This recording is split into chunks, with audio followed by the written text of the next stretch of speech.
Thank you, folks, for joining on time. We'll just give it one more minute just to allow a few other attendees to come and join us. Thanks for bearing with us.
Good morning, folks. Let's get started then. Thank you very much for joining us today. Really appreciate your time. My name is Darren Sharpe, and I'm the partner lead here at Microsoft UK for everything that's Microsoft Marketplace. And as I say, thank you for joining us on this modern software buying webinar for public sector customers in the UK. Regardless of whether you're from a public sector customer or a partner, I hope you're able to get some value today from what we're going to take you through.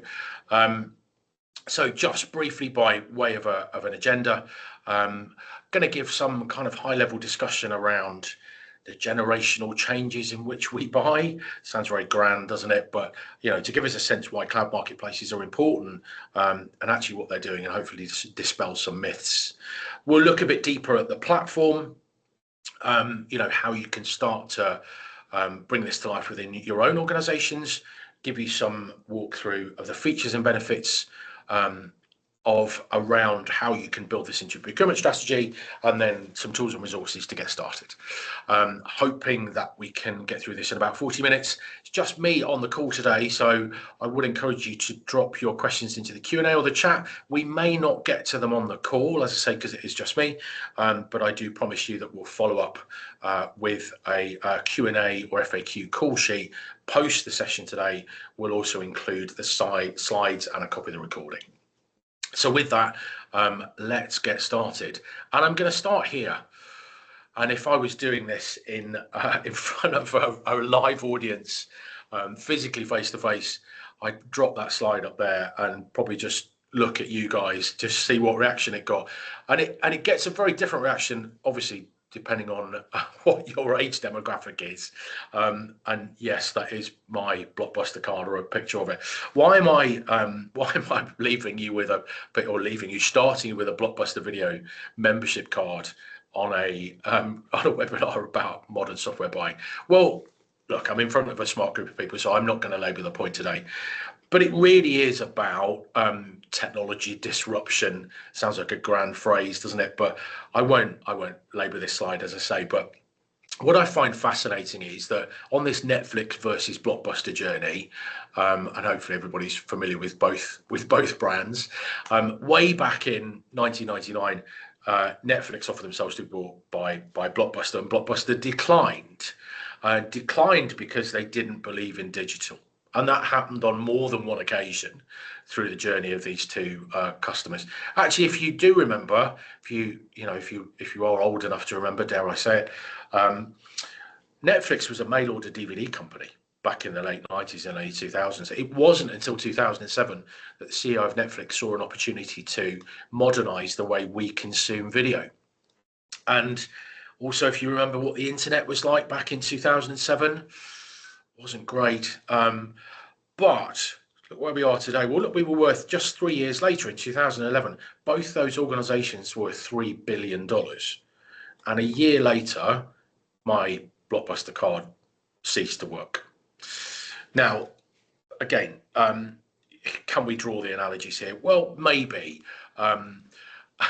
We are certainly in a changing state of the way we consume technology, and that's certainly happened digitally through what we do in our everyday lives. The procurement press thinks that the average buyer is going through 2/3 of their buying journey before they speak to an actual person.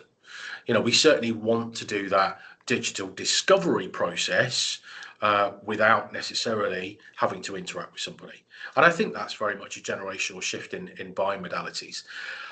The analysts will always place numbers against what these kind of platforms are doing. This is the latest from Omdia, an analyst in our space, as was Canalis. I will say that we've had the Microsoft Marketplace for 12 years now. Some of the other marketplaces are a little bit older. This is not a new concept. We are certainly in a big adoption phase now. When an analyst states these figures historically, and they've put a timescale on it, you can see that Omdia have put $163 billion by 2030. Typically, they've had to restate that figure 2 years before the end of that time period. So we are certainly seeing mass adoption. What I hope to do today is to give you some of the reasons why, and why software is being procured in this way, and how it can add some value into UK public sector. So look, hopefully you're familiar with this. If you're not, well, let's do this both ways. If you have heard of the marketplace storefronts before, then let me tell you this, that back in September last year, we consolidated what was known as Azure Marketplace, the cloud marketplace, and Microsoft AppSource into one unified storefront, now known as Microsoft Marketplace. And that's a single consolidated storefront to not only find, try and test, but also deploy and enterprise contract solutions built on Azure. And we'll go into a bit more detail on that in a second. This is not about hardware. It's certainly not about premise software. It's about Azure platform solutions. And we can go into some of the assurity and detail that gives you when you're analysing, when you're looking at the credentials of products that you're going to deploy in your own organisations. So this is our cloud marketplace, and again, we'll cover some of the marketplace differences in just a second. We will just take a step back for a moment and look at the why, because I think this is important. Whether you're in procurement, whether you're in IT, whether you're a line of business owner, we know this to be true, that customers in many cases are choosing to buy rather than build with cloud native tools. And that's about time to value. Again, it sounds like a cheesy technology organization phrase, doesn't it? But it really is that, IT leadership is telling us all the time, they want to buy a 95% best fit solution and customize around the edge. And, it holds true in that, I guess, many of the times when the first time you will touch a solution that's got any kind of AI component will be because you bought it rather than you've built it with hyperscaler platforms.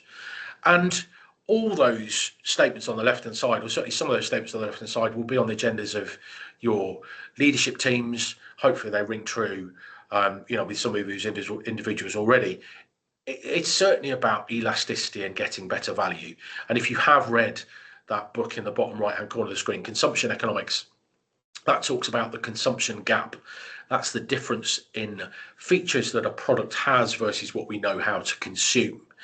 For me, very simply, that's Microsoft Excel, 1,600 features. I probably know how to use 5. That says something about me. Thank God for Copilot that makes me look vaguely smart. The point is, customers don't want that anymore. They want to be able to get the value from the features that they've bought and then go on an adoption journey. And that elasticity is very much a different way of consuming that maybe we take for granted, but that elasticity is now delivered via the cloud. So that change in consumption economic lends its way to more as a service type models.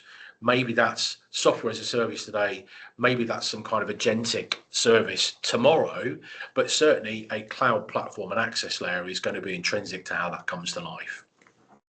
Today, when we look at software as a service, again, these are from a relatively well-recognized analyst calling out that the average enterprise has over 600 SaaS apps. Again, when I'm in a room with people, I ask these questions: how many SaaS apps do you think the average enterprise has? It can range from kind of people calling out 20 to 30 up to the hundreds, if not the thousands. I was certainly with a UK public sector organisation just a couple of months back, you would know very well, who has 1,300 SaaS applications. A friend of mine was in one of the banking and finance houses who has 6,000 SaaS apps. Now, the big question here often is how much of that is governed and managed by central IT or central procurement? Well, again, the world thinks that up to 70% of that is bought in a line of business. And, as much as we've all got, particularly in the public sector, very well respected governance and guardrails around this already, certainly software companies are trying to appeal to a line of business buyer. It's that 70% number again. 70% of ISVs call themselves a line of business product or solution. Now, that's just people getting the job done, but it does present a risk. The analysts think that something like $40 billion worth of software as a service is waste. And again, it sounds like a figure plucked from the air, doesn't it? But actually, if you look at the way we buy today, for us as FinOps or technology buyers, or a standard just user, you are probably over licensing something by a standard procurement headroom of 10 to 15%. And think about somebody in a line of business in your organization buying an application to do a particular job, a CRM application, and over licensing that by 10 to 15%.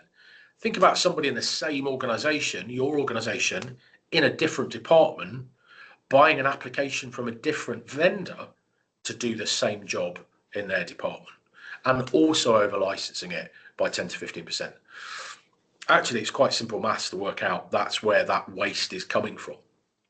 Now, that's both an opportunity to consolidate, right size, and spend that money more effectively, but actually it's a risk to our business, because those Gartner stats on the left-hand side that really do hold true now, organizations that fail to manage their SaaS are 5 times more likely to suffer a cyber incident.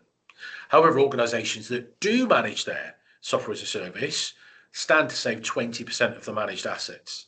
That's from the Gartner SAM Software Asset Management Managed Services paper that has been around for many years now. Now, why is this in the context of Microsoft Marketplace?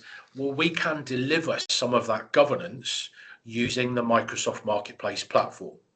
This is not just Amazon.com for enterprise software. We can use the same platform to manage these enterprise contracts, to take this contracting mechanism. I'm going to show you how in just a second. So look, here's the headlines, and we've seen that paper before at the top there. That's that analyst number again, that 163 billion. I will also give us some direction of travel towards how important our channel partner ecosystem is in delivering these enterprise contracts. Yes, you might well have users that are starting to use these cloud platforms to get to a proof of concept or proof of value stage by discovering and testing. But it's how do we manage that, what we call a private offer that's delivered through the same platform. And I'll give you the reasons as to why. And I'm super conscious here, in a well-governed public sector world, that might sound conflicting. Why is this happening? Well, I'm hopefully going to give us some answers to that in just a second. But this will be a channel partner-led world. Channels will be managing these offers and still giving us commercial best practice. Still, when we do this, we should be able to drive, the profitability, EBITDA line doesn't really play out in public sector, but it should certainly be about efficiencies. How do we derive process efficiencies? And I will show you that as well. So I will leave you with this Forrester paper that you can hopefully map out how these processes could play out in your own business, respecting the fact it is an adoption journey. So look, it's principally about these two things. How do we balance agility and innovation versus governance and guardrails? And as I was going to say, within Marketplace, that governance and guardrails bit that I'm going to show you more about in a second can be delivered not just through Microsoft's role-based access control, the same permissions by which you consume Azure today, but also through what we call private marketplace. Private marketplace is a function of marketplace.microsoft.com, allows you as an enterprise administrator to be able to put that workflow around who's buying what, around who's testing what. And that's an advanced level feature, but very simple to set up, that allows you to hopefully put some controls around not only that public discovery process, but also the private contracting process. So we know this is kind of top of mind for the FinOps professional, managing waste. and hopefully we're able to show that each of the components of Marketplace we can play out into a FinOps practice. And we won't go into too much detail today, but happy to help with some content that plays out how each of the management components could lay out into your own FinOps practices if you are FinOps practitioners yourself. But look, here's the headlines. It's how do we be more efficient around buying cloud software? How do we be assured and take away some of the process around integrations and security compliance and contractual validation? Again, respecting the fact we're in a well-governed public sector world, we will get to that, I promise you, and be smarter around how you spend your dollars, maybe things around the Microsoft Azure consumption commitment. And again, to be super clear, this is not about premise software. It's about cloud platformed solutions. It's about those things that are built on Azure. There are some extenuating circumstances whereby if there's a migration path, you might be able to transact a balance of cloud and your own premise software. That is the ISV's gift to give, but there is some governance around that. This is principally around SaaS, virtual machines, containers, and AI agents. And because those are the agile delivery methodologies, that's how we're governing this. That's what Microsoft Marketplace is all about. And to be super clear, that digital discovery journey, that digital direct, there are lots of tools and resources that, again, we won't go into too much detail on today, that software companies are delivering in this product-led growth journey to help you get to proof of trial, proof of concept, finding, trying, and testing. When you click the buy button in the marketplace and you still have the governance, that is delivered at a list price. There's no recognition of who you are. It's the private offer process that is about custom terms, custom price, and a custom end user license agreement. And increasingly, we've seen the majority of spend, those private offers will be delivered through a partner. And I'm going to take you through that in some detail today. Let's just look at the private offer process briefly to uncover where some of those efficiencies come from. And this is excluding partner just for simplicity to start with, but consider the published and available ISV, software company, that's available in the marketplace. They have signed our publisher terms. They have a seller account validated for bank and finance, and they've built their products using our APIs and our security protocols. But as I say again, that's underpinned by our publisher agreement. You as a customer already has terms of use for Marketplace within your Microsoft customer agreement, whether that's an MCA or an EA or a CSP agreement via a partner. And in this case, this direct buying process, Microsoft bills directly. I appreciate that doesn't happen in the UK public sector very often, but look at this construct just for a second. This gives us a really simple contracting shell to be able to deliver really efficiently. And when we bring in the partner process to this is available in the US, UK, and Canada, this multi-party private offer process, the channel partner here has signed the same publisher terms. Now, what that means is we can get from publicly available transactable solution, we can, the software company and the channel partner get together can collaborate to bring about a set of value-led services. They can deliver a customized EULA that's redlined and built specifically for you, delivered through the same platform that you can then digitally accept and purchase using that same governance that I'm going to take you through in a bit more detail in a second. And then if you're managed in one of the larger public sector accounts or any public sector accounts via an indirect EA billing partner, that can appear on the bill that comes from your indirect EA billing partner that's then back-end supported by Microsoft. And we can do this in minutes, literally minutes. Get a consumption-led offer that is a few pence per minute, right the way up to a multi-million-dollar, multi-year agreement, and you can get access to that product immediately through this agent accounting process.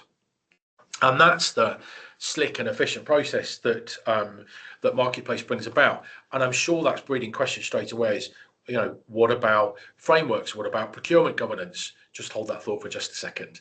The point I'm trying to land here is this is a really super efficient process for the software companies that are platformed in Azure and for the channel partner ecosystem. And we'll get to channel partners in just a second as we go through the presentation today. But bear in mind, that gives some real efficiencies in pricing that's passed on to you. You will have already hopefully seen ISVs and software and channel partners talking about marketplace prices, and in very many cases that will at least be a bit more elastic and agile, if not maybe better than a price delivered through a traditional buying and selling purchase order type approach. Now, we'll get into a bit more detail on this in just a second, and hopefully I can answer your questions. But let's cut to the chase around a horrible slide, but it seems to always be popular when I talk to public sector customers. How does this land, or how is this landing in public sector? I will say this: in Microsoft UK, we have seen huge growth in public sector in the last 18 months, really because this is the way that many software contracts are now being delivered from the ISV perspective. But here's the key language, I think, and this has been put together with the help of many of you, that paragraph at the top here, and I apologise for the very wordy slide, and I say you can have a copy of this, but the consideration here is that the marketplace should be seen as a valid route for public sector organisations to procure software when used alongside a compliant procurement vehicle. So we are not saying that the marketplace is there to circumvent any compliance or indeed prove compliance in its own right. It should be used alongside a pre-approved and compliant procurement vehicle. And when we do this, we should be able to prove that you're getting better value and commercially a better price through delivering in this way. And hopefully I'm going to show you a bit more detail in a minute as to why this is important for both partners and ISVs and how this is playing out in better cost for you as a public sector organisation. From a compliance perspective, having the channel partner in the mix obviously really helps, because you can create a contract variation or direct award to the partner. Marketplace is just the mechanism of delivery. And when it comes to managing things like framework fees, using features like multi-party private offer or resale enabled offer that I will show you briefly in a second is really valuable for those partners to collect and manage those fees. We have many partners that are public sector first, like Phoenix Software, Ultima Trustmark, SCC, Softcat Bytes, etc., and Computer Center. The list goes on. But they are working to help prove out these processes and bring this to life for you. They are also working with the framework providers to include Microsoft Marketplace language within the framework. We've seen that play out in education in Okra. We've seen that happen thanks to the great work by Phoenix in procurement services. So the framework providers are starting to recognise the validity of marketplaces.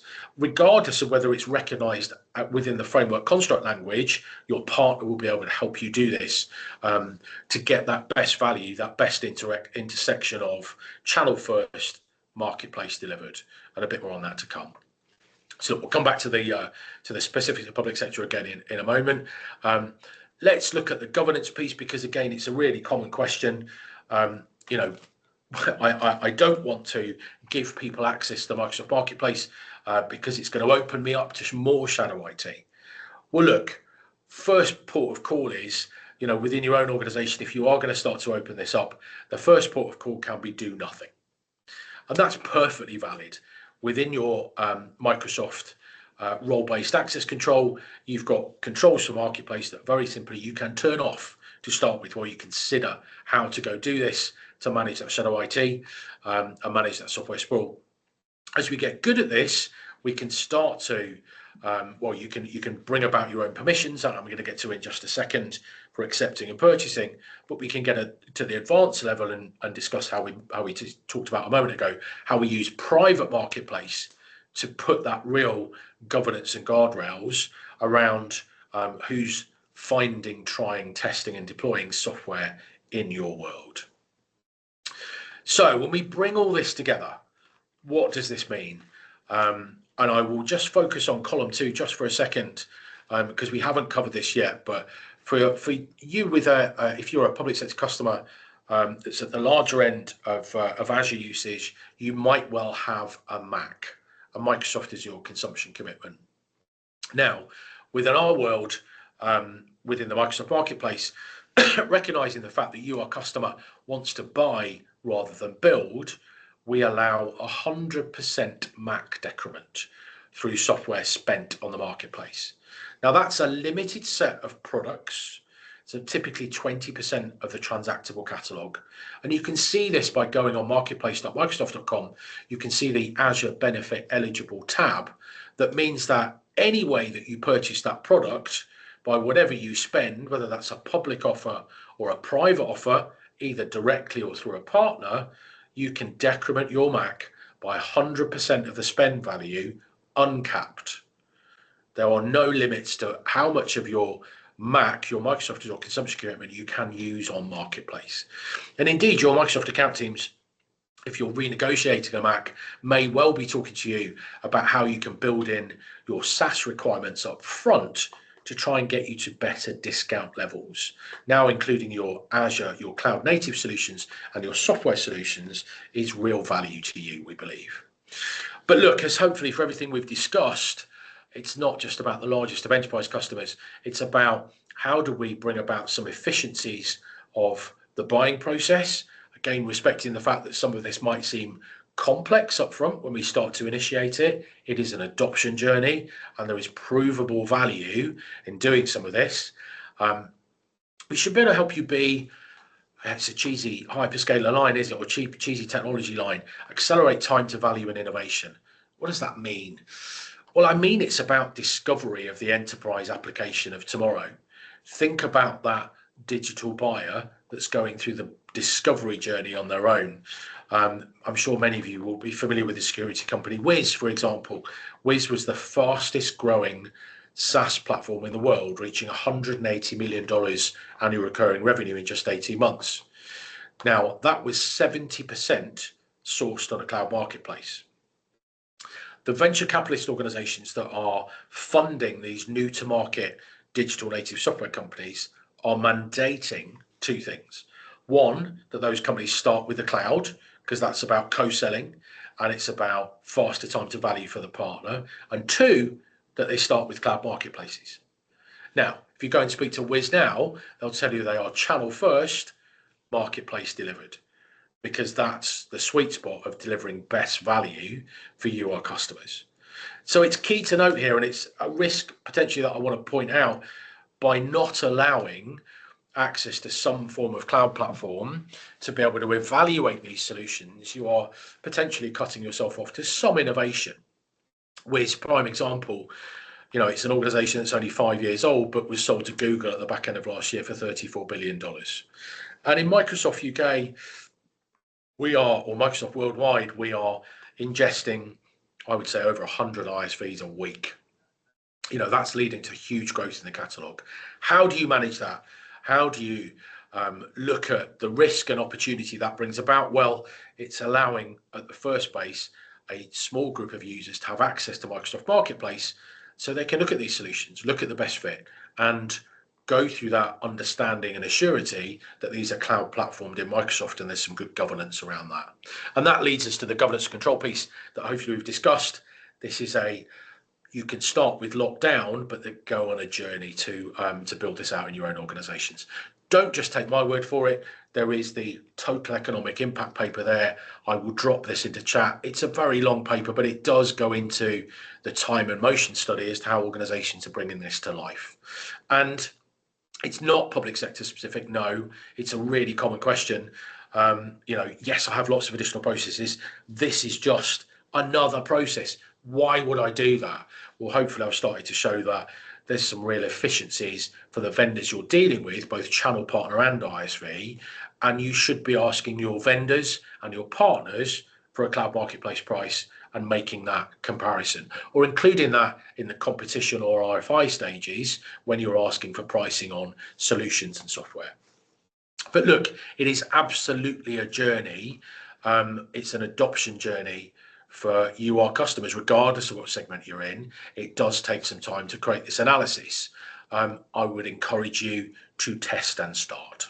That's the best way to really prove this, rather than paralysis by analysis. You might say I'm about to say that, but work with your account teams to help bring this to life and prove out how we can hopefully make this work for you in your organizations.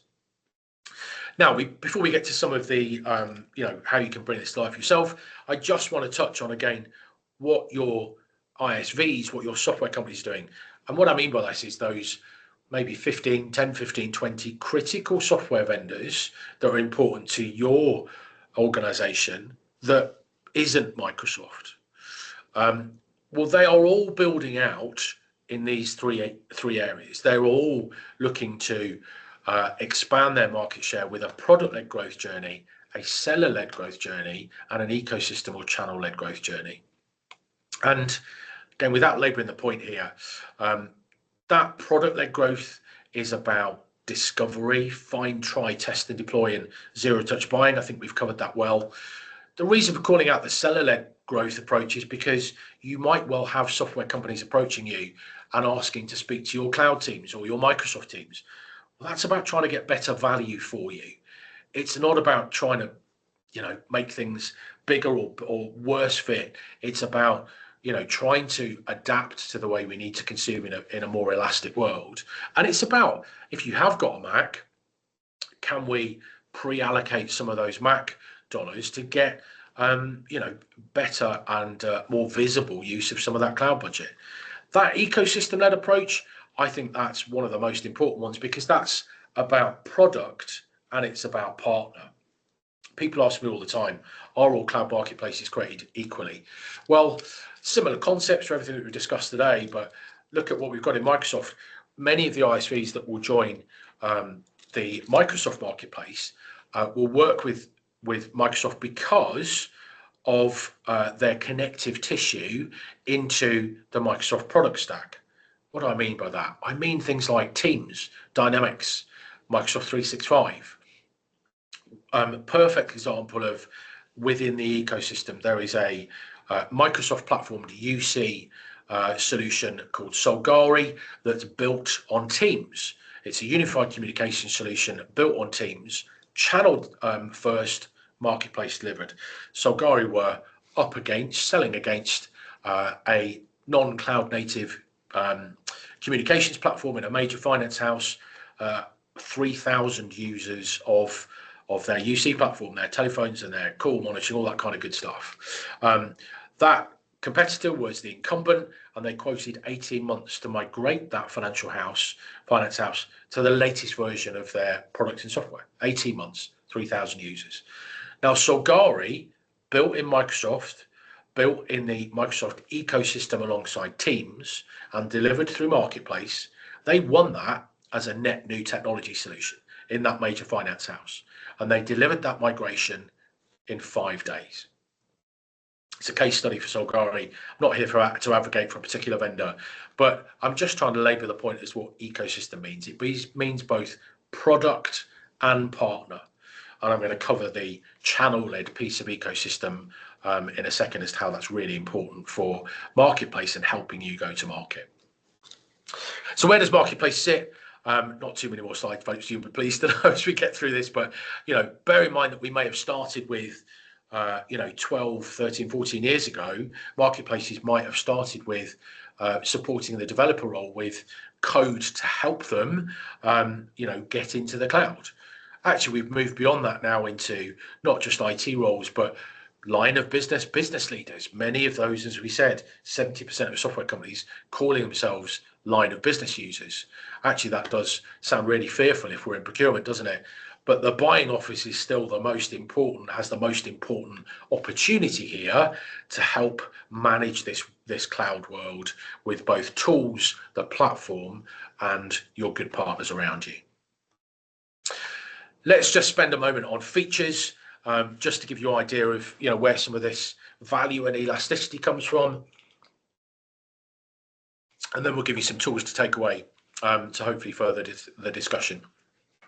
When we started, bringing together the cloud platforms and launching the new Microsoft Marketplace last year, we launched with 3,000 AI apps and agents.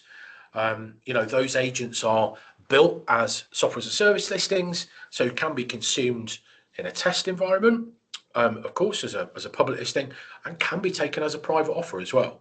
If you're looking to deploy those AI agents out across your whole organization, you can take those as a private offer, either via a partner or via the publisher.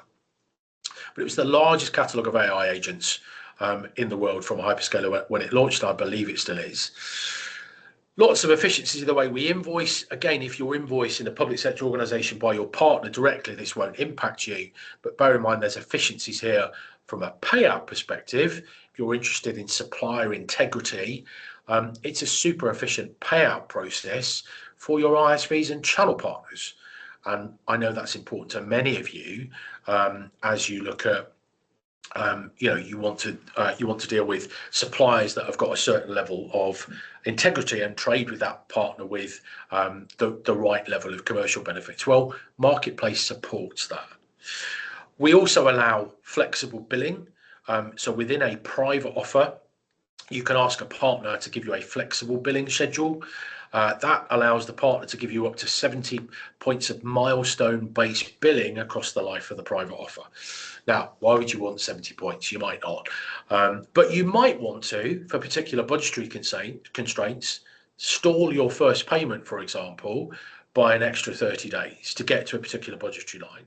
You could ask the ISV to do this with a flexible billing schedule.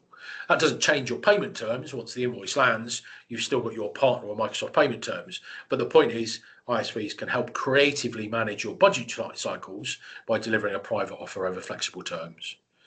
For the enterprise public sector organizations, we have procurement system integrations like Coupa and Ariba, and lots of features to come as well to really help drive the best practice and a best value of the platform. Removing some of the complexity around subscription steps, helping you understand the free trials and the contracting ability of each of these listings.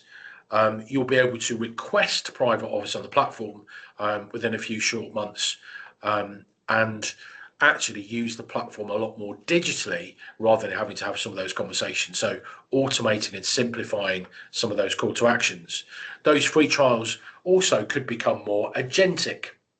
You'll be able to really simply and efficiently integrate some of those vendor free trial solutions that are platformed in Azure into your own environment and manage those in a really quick and efficient way.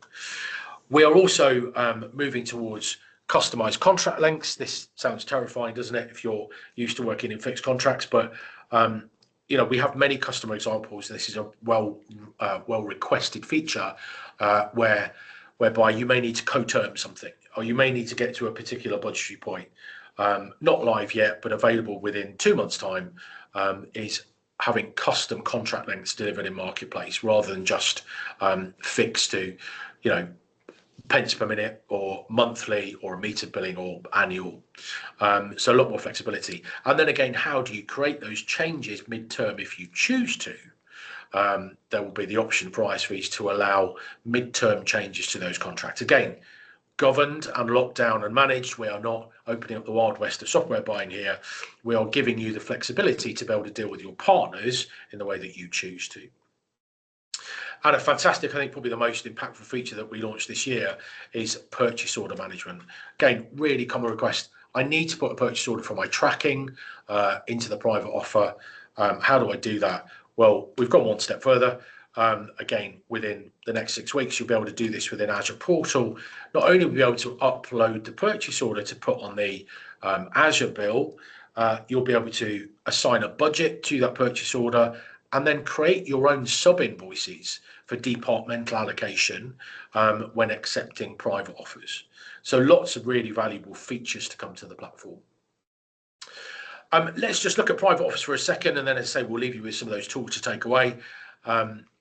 This is a two-step process to be able to accept and purchase those offers, which matches many of our customers' own buying processes. And you can see here, I'm showing a screen grab of Azure Portal. You can see here this Azure Benefit Eligible Only tab that will show you which of those offers will decrement your MAC. But first port to call is when you're in the Azure Portal, your users are able to check their eligibility to be able to accept or purchase a private offer. When they run that eligibility check, the platform will tell them whether they've got the right rights. And obviously, when we set this up, we can lock these rights down to start with. But running that eligibility report removes some of the potential friction from getting the right permissions in place. So we can work with you to build out these permissions within your own organization to make sure that you're on that correct adoption journey. You're not opening yourself up to risk. And to be clear, it's two separate sets of permissions, an acceptance stage and a purchase stage, and a different set of Azure roles dependent on whether you're accepting or whether you're purchasing. That acceptance stage is, yes, I have the right legal permissions to accept the end user license agreement, and the purchase step, again, is financial authority. Could still be the same person, but the point is we allow that level of flexibility within the marketplace. And how you see that offer will be either an email from a partner directly saying you have a private offer built specifically for you, or it could be that you've seen that's in the private offer management section, or you've got a notification. Partners are able to issue notifications to say that you have a live offer, and then that two-stage process, as I say, which is accepting and then purchasing. And this is a common ask. What does this look like? How do I actually go do this? Well, this is digital acceptance of the contract, but you still have all the same checks and balances that you would do normally. Again, really common question. I have very specific red line terms. Well, a private offer is exactly that. It's private to you. Those red line terms will be included here and are still just as applicable off Microsoft Marketplace as they are on it. So we can apply those same red line and governed terms here to your terms of use. And again, that's specific to you. So once you've validated that, you can export this whole offer page as a PDF if you want to take every single piece of detail and forward it to someone else. But provided you've got the right permissions, you can accept that offer here. You can click the checkbox, say you've read and agree to the terms and conditions, and accept the offer. Now, once it's accepted, the purchase flow moves on. The notification will pop out that this has been accepted but now needs to be purchased. This could well be you as well. We now go to the purchase step of the offer and we complete that final subscription. And sorry, gone on too far there, but you can see at the purchase step, once we remove that SaaS subscription step, which happens in the next couple of weeks, the offer is live and complete, and you've got access to the product straight away. Now, let's just briefly cover the channel piece, because channel is all important here, and engaging with your channel partner to bring this to life. Those partners who we mentioned a moment ago, if you talk to Omdia Canalis, they'll tell you there are 28 moments of a customer buying journey. Whatever you believe there, it's certainly true that partners are adding value across all areas here.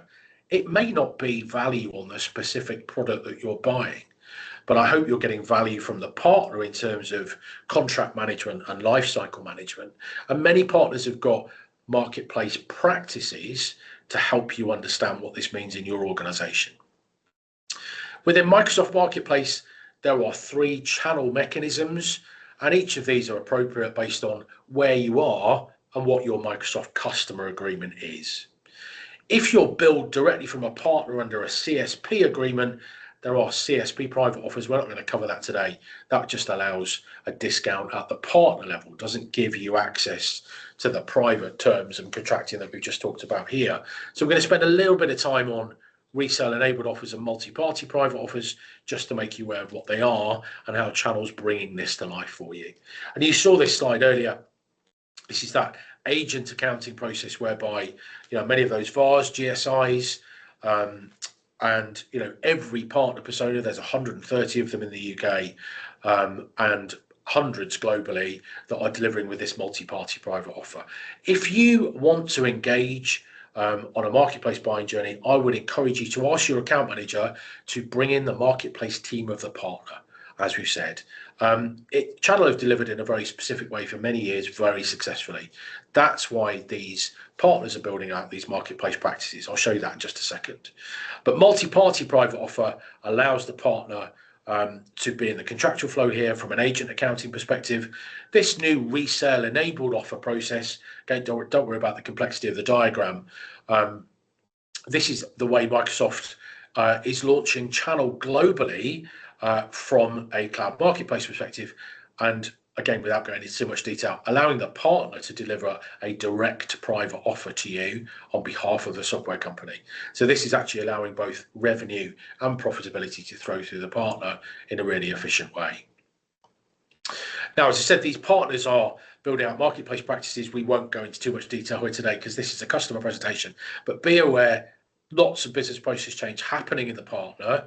And as I say, worth bringing in that team. If you want to look at a bit more as to how they're doing it, go and look at this link at the top, which I'll drop into chat. That's ak.ms/UKMPO or Marketplace Channel UK, and you can take a look at what they're doing.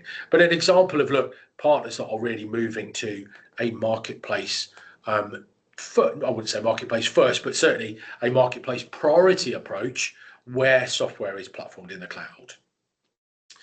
And another key financial advantage here from both ISVs and channel partners is what we call marketplace rewards. Now, you should be getting parity, if not a better price anyway, through consuming through Microsoft Marketplace because of those efficiencies we've talked about. But actually, the partners that you're talking to have access to what we call marketplace rewards. This is a slide that normally faces to the software companies.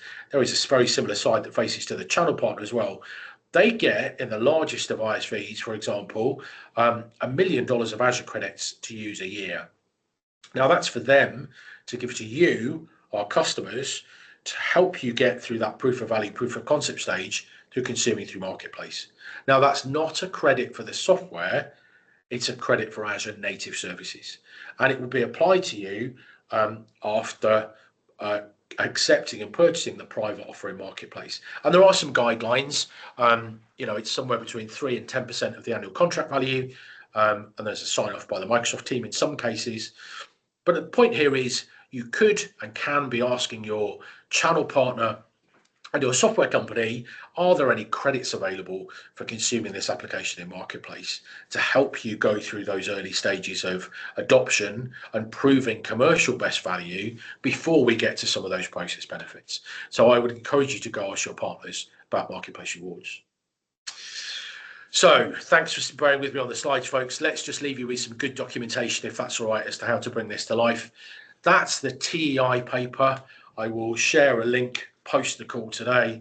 That's the one that's hopefully going to help you work through the checks and balances of the processes within your organization as to where some of these commercial benefits will come to life. I would encourage you to read this alongside what we call the customer documentation side. And as much as this looks like a page full of links, it is literally just a page full of links. But the point here is I think it's a valuable one because if you look at this, it goes through the journey of how to get started. It's an overview of what we've discussed today. It goes through finding, trying, testing and deploying, and then goes through in much greater detail some best practices around governance and control and some things that we haven't covered today, which is billing and cost management and how you can use insights and reporting to manage this SaaS world really well for you. So the customer documentation side, really valuable, single source of truth to be able to understand what Marketplace can do for you.